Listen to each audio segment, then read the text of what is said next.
Lakeside Dental Clinic, Go Island, is brought to you by Lakeside Dental Clinic.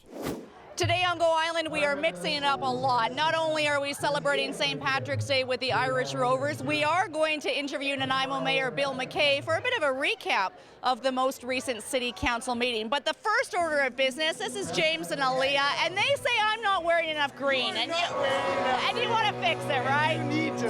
Okay, there we go. We're going to have a whole lot of really crazy fun today on Go Island. Creating awareness about sleep disorders with Kendall Patrick and the Headless Betties, riding for the children in Port Alberni and Canada's newest distillery. You are watching Go Island on Shaw TV Channel 4, and we are celebrating St. Patrick's Day with the Irish Rovers, and we're going to have a conversation with Nanaimo Mayor Bill Mckay as we recap and look at some of the highlights from the most recent City Council meeting. But first, we're throwing things over to Fiona Shedden. She's hanging out with Kendall Patrick and the Headless Betties. They were involved in an event to raise awareness about sleeping disorders. Here's Fiona.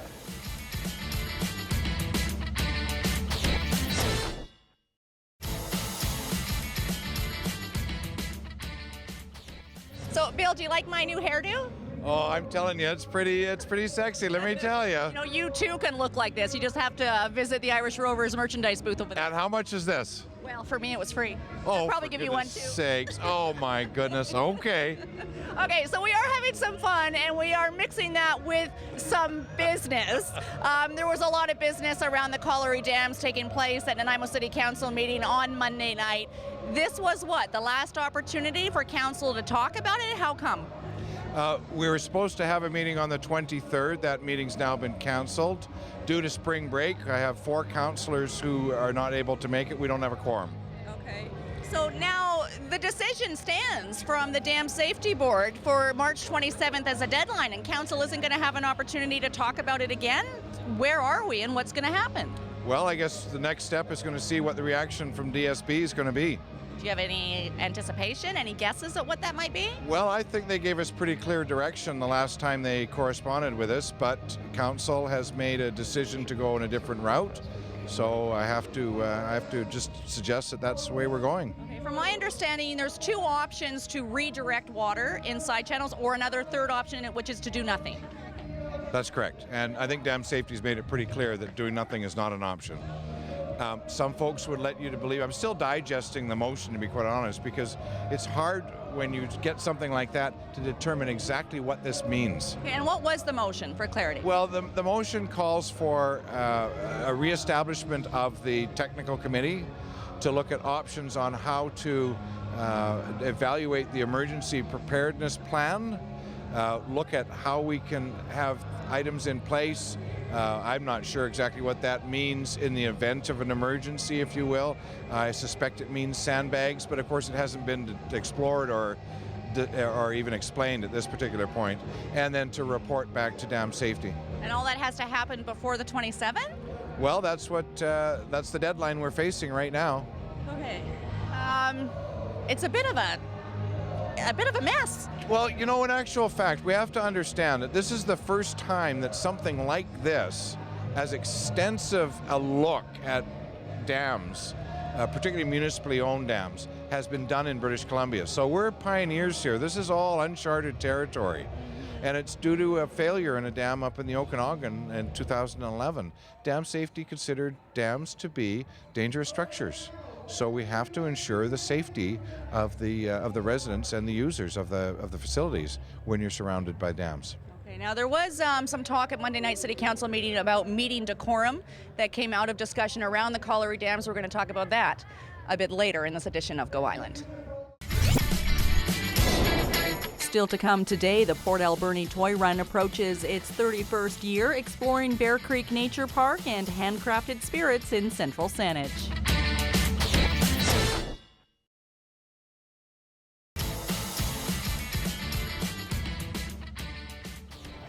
We know know that summer hasn't started yet. We're barely, not quite into spring, but there are certain events in Port Alberni that mark officially the end of summer. We have the Salmon Festival, the Fall Fair, and of course, the Port Alberni Toy Run.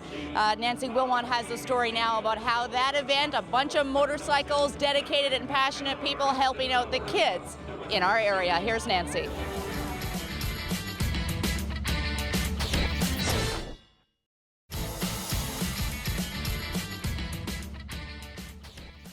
The 31st annual Port Alberni Toy Run takes place on September 19th and 20th this year. I know it seems a long way off, but we all know time flies faster every year. You can get full details and information online, www.members.shaw.ca/Toy Run, easy for me to say, for more information. Bill, you're not wearing any green. What's going on? Sure are. Look at this. Look, that's green.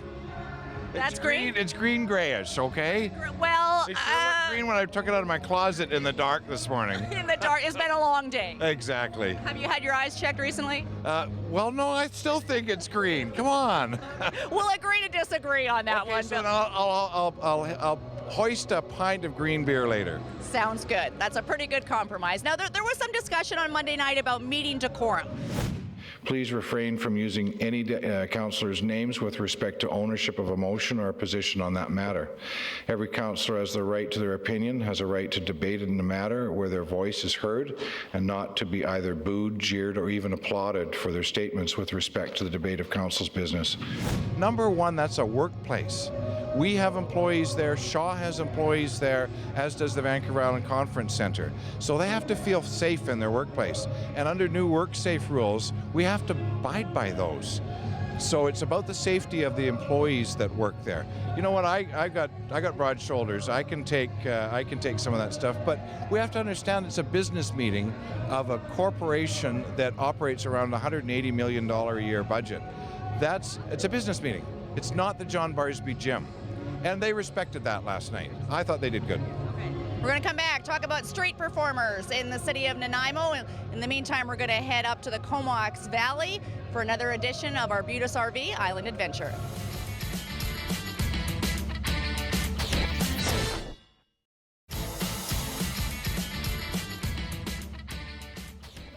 Buskers, street performers, street entertainers, whatever you want to call them. There was information presented to council last night. What was the information that you received? Well, it was a pretty minor change to one of the locations. We have a current location in front of a store that was currently vacant, and they simply wanted to move it about a half a block away so that it didn't interfere with the traffic going to and from the store. Okay, so the way it stands right now is that all the buskers have to be licensed. Correct. And then there are allocated spots that they rotate through. That's correct. Okay. And it seemed like a structured process, but I think there's better models out there. I'd really like to look at some better models. Yeah, I mean, it's sort of maybe a difficult conversation to have because can we control the caliber of the buskers that we see? Because they're supposed to be an attraction, but if they're not meeting a certain standard, then they're actually a deterrent for people. Absolutely, and the other challenge you have, particularly when it gets close to residences, the folks down there, they get tired of hearing the same songs all day long. So that's why you try to move them around. But I'll tell you, I'd really like to look at the TransLink model. It's got a whole bunch of different facets to it, all kinds of different stations. And talking to some of the buskers, they seem to think it's one of the best approaches to buskers that encourages them and gives them lots of opportunity. Would there ever be consideration of auditioning buskers? And anybody can buy a license, but does anybody have the talent it takes to entertain people? Well, it's my understanding that we used to do that in a form, but the fact is you really need to have people that understand the process and understand what music sounds like. Either you're low caliber or you're high caliber, one or the other.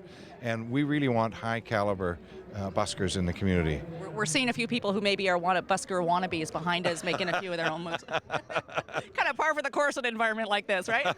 I didn't even see them have anything on, actually. So, I mean, we are coming into the season. There's going to be more and more outdoor festivals, more people going outside, wanting to be entertained in the city sort of randomly and sporadically. Events like this at the Irish Rovers Street Party. How do they add to the city? Well, one of the most important things is to get people downtown to experience downtown. And once people come out of their homes and they come downtown, they might discover how unique it really is. It's a great downtown. Has it got a long way to go? You bet. But have we come a long way? Absolutely. So we're talking about things like this event. We're talking about the one that was put on here earlier, that the Globe put, or pardon me, the Queen's put on. We've got, maybe Slide the City. Oh, that's the first time I've heard that said publicly out of the mayor's mouth. So you wouldn't say it if it was just a slight maybe. They've made their application, and we're going through it right now. We've had more than one meeting with them. Our people are really excited about it. Who is that? They know who you are, Bill. They know who you are. Someone who will be sliding down in full celebration, I'm sure.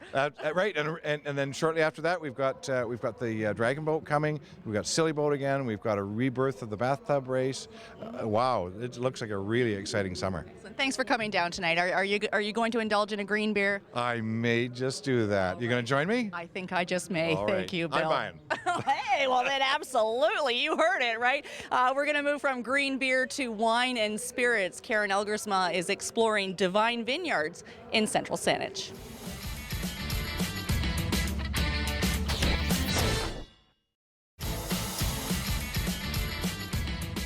Please welcome the Irish Rovers! Celebrating 50 years of music. That's Jennifer Farney welcoming the Irish Rovers on stage inside the Port Theatre. We had the honor of spending some time with them yesterday, putting together a 1-hour special. And you're not here to see or hear me, you're here to party with the Irish Rovers. Thanks for watching Go Island.